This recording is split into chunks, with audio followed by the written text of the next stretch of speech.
Hey, fourth graders. Once again, it was so great to see so many of you throughout your class meetings this past week. I hope you are still continuing to stay safe and healthy, and I miss you all so, so much, and I cannot wait until that next moment that we're together in person again. But for this week, we get to read another text together to help you practice some of those skills that you might see in your packets throughout the next couple weeks. Today we're going to switch it up a little bit and we're going to be reading a nonfiction text and we're actually going to be reading a biography. And this text is titled Animal Scientist and Activist Jane Goodall, and it's by Douglas Hustad. Not sure if you have heard of her before, so I thought it would be cool if I introduced you to somebody new that you may have never heard about. This book is a biography, so as a reminder, what that means is it's a book about somebody else's life written by somebody else. So it's about Jane Goodall, but it's written by Douglas Hustad. So he had to do research to learn about her life, and he's going to tell us about some of the important events in her life in this book. And I thought it would be cool that I show you another resource that you can use to find some books. And I know Miss Chamberlain has showed you this before. So just a little quick reminder, in order to get to Destiny, you have to go to BCPS1 and you log in. You're going to go to digital content and you're going to click on Destiny. Not sure if yours looks the same as mine or not, but if so, you're going to scroll all the way down to our school, Logan Elementary School, and then you're going to be sent to this site where you will see all of these goodies once they pop up.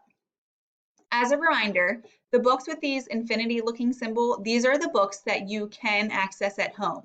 And there are so many titles, so many different genres. So if you guys get a chance or if you're looking for a book, take a look through these libraries and you'll find some pretty good stuff. And I know Miss Chamberlain would be really excited to hear that you're using it as well. But for today, we're going to be reading about Jane Goodall. So I'm just going to pop her right in the search bar. And we're reading this very first text. So I know I can open this book because it has the blue symbol with the infinity, and I can just hit open and it'll open right up on my screen.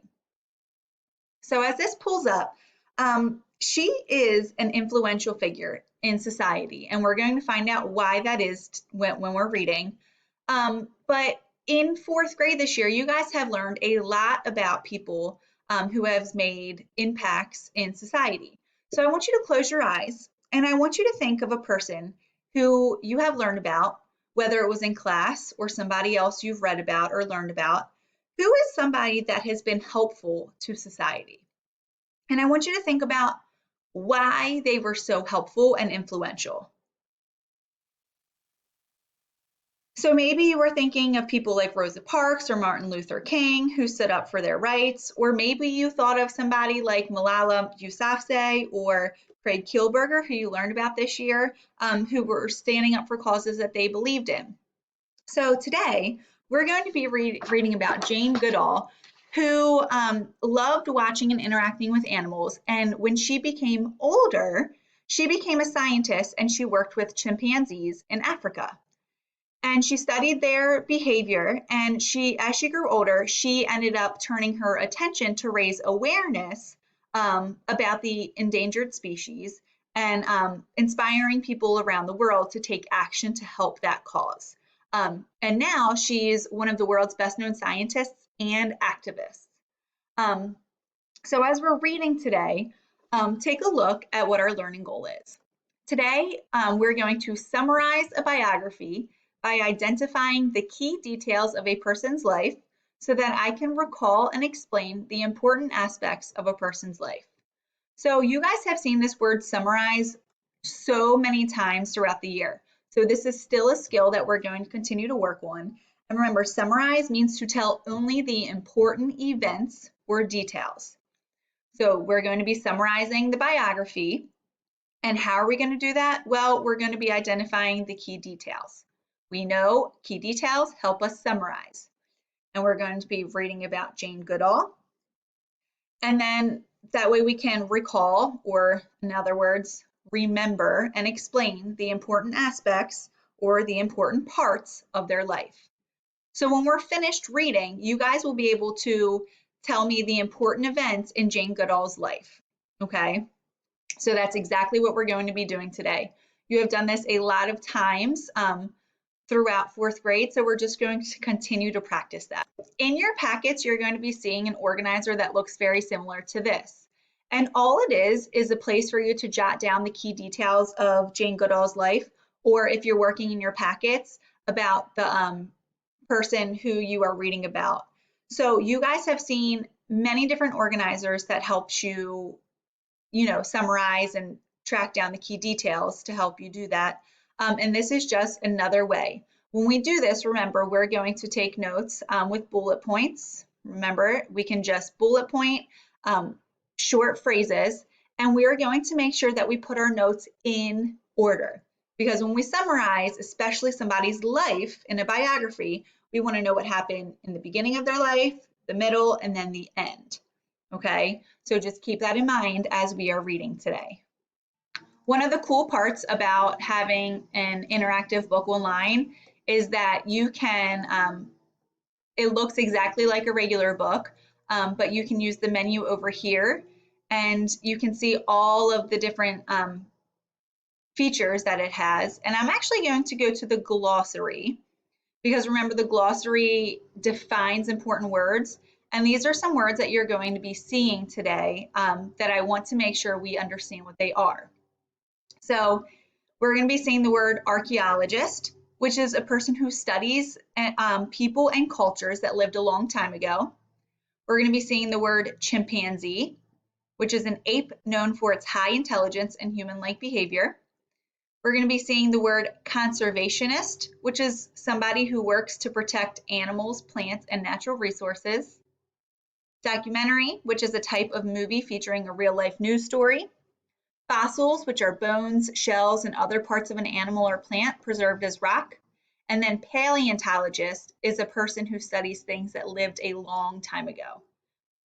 So just like a lot of nonfiction books that you might have in your hand, this has a glossary as well that you guys can use.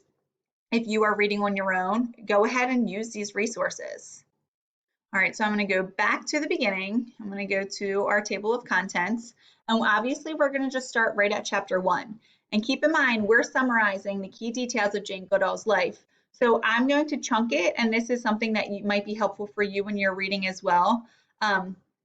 You can go ahead and I would read like a section at a time and then think to yourself, what is the most important event or important detail that I need to note down? So that's exactly what I'm going to do today as we're reading together. Chapter 1, an early love of animals. And if we take a look at this caption, it says, Jane's passion for working with chimps stemmed from an early love of all animals.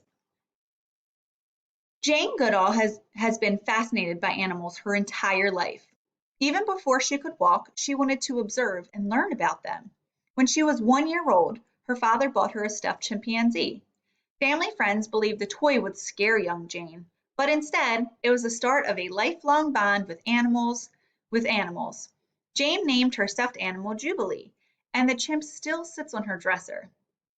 Jane has always been ready and willing to travel to the ends of the earth to see animals. When she was a little girl in England, the first step she took toward studying animals was venturing from her family's farm to the hen house. One time, she watched one of the hens lay an egg for hours. She was gone so long her family was worried. They even called the police. But Jane was safe and sound. She was utterly fascinated by the miracle of life.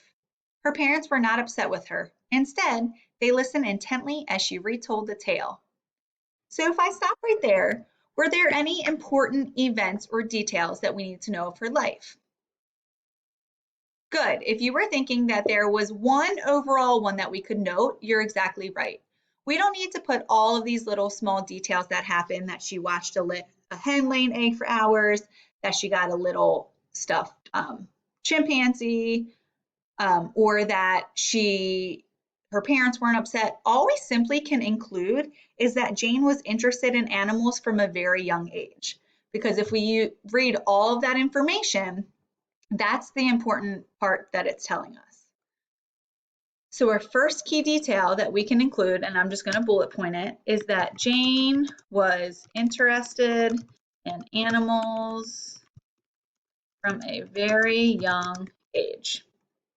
All right, let's keep reading. Dreaming of Africa. Jane had wanted to go to Africa ever since reading about it in her favorite books. She wanted to live with animals similar to the character in Tarzan. She loved stories about Dr. Dolittle, a fictional doctor who talked to animals in Africa. Walking and talking with the animals seemed like an impossible fantasy, but Jane was determined to make it happen. Her mother told her that she could do whatever she put her mind to. Jane finished high school in 1952. Unfortunately, her family could not afford to send her to college, but she kept studying animals on her own. She read and took trips to the Natural History Museum in London, England, to learn all she could. She began work as a secretary at Oxford University. Later, she worked for a documentary filmmaker. None of it got her any closer to Africa, so she happily quit when she got the opportunity of a lifetime. In 1956, a friend invited Jane to her family's farm in Kenya. Jane, Jane saw amazing things and met incredible people while there in 1957. One man in particular would change her life. Dr. Louis Leakey was an archaeologist and paleontologist for the Corendon Museum in Nairobi, Kenya. Learning of Jane's interest in studying animals, Leakey hired her as a secretary. What I want you to do is I want you to pause this video and think to yourself, what are some of the important details or important events in her life that we just read that would be important to include in a summary? All right, so hopefully you guys had paused and gone back to listen or to read back for those important details. But as I was doing that, just as you were, I was thinking about some of the important things in her life, like when she finished high school and that she couldn't afford college. I thought that was really important because that kind of influenced what she did next in her life. So I'm going to include that Jane finished high school in 1952. So remember, we don't even need to write in complete sentences when we're taking notes. Finished high school in 1952.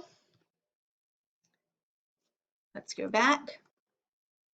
I was also thinking that it was important that even though she couldn't afford college, she studied animals on her own. Because that really, like I said, it influences what happened later in her life. So I am going to include that. So even though she couldn't afford college, she studied animals on her own. Good. I was also thinking it's not so much important that she worked as a documentary filmmaker because that said that it did not get her any closer to Africa. I'm not going to include that she began work as a secretary because once again, that did not help her with her goal. So I'm not going to include that. However, the event I am going to include is when she met Dr. Louis Leakey, because we know that he lived in Kenya, which is in Africa, and that helped her later in her life. And you guys will see that because it said one man in particular would change her life. So I am going to include that in our notes. So I'm going to put in 1957, visited Kenya and met Dr. Louis Leakey and was hired as his secretary. Good. All right, let's see what happened after that, because now it says the dreams comes true, or the dream comes true. So I wonder what happened when she got hired with him. And over here it says Jane was determined to one day work with work with animals. The dream comes true. Goodall began working for Leakey right away. Though she was hired as a secretary, she told him of her desire to make a difference in science. Leakey allowed her to join him and his wife in their search for fossils. Even though Goodall had no degree or formal education, she was passionate about animals. She had studied on her own for years. Fossils did not thrill Goodall, but she was inspired just being in Africa. For each fossil she held, she could picture the animal it belonged to. Leakey thought Goodall would be a perfect person to take on a study of chimpanzees in the wild. He wanted someone who knew about animals, but who did not have formal training. Goodall would be able to observe the animals in her own way, unbiased from previous approaches to animal behavior. Little was known about chimps at the time, and Leakey believed that learning more about them would help people understand their relationship to humans. Goodall enthusiastically accepted the job. She returned to England in 1959 to prepare to move to Africa full time. It took more than a year to gather the money for her trip, but by 1960, Goodall was on her way to Africa, this time for good. So, if we go back and think about what are the important events in her life, what were some of those important things that you would note down to include in your summary? Good. If you were thinking about how when she accepted the job to take on the study of chimpanzees, then I would absolutely agree with you because that once again is going to help her in her life. So I'm going to include here that Jane accepted the job to take on a study of chimps in the wild. And then we know that when we're reading biographies and when we're putting key details, sometimes dates are helpful. And we know at the very end here, she returned to England in 1959, that she had to gather some money, but then in 1960, she was on her way to Africa for good.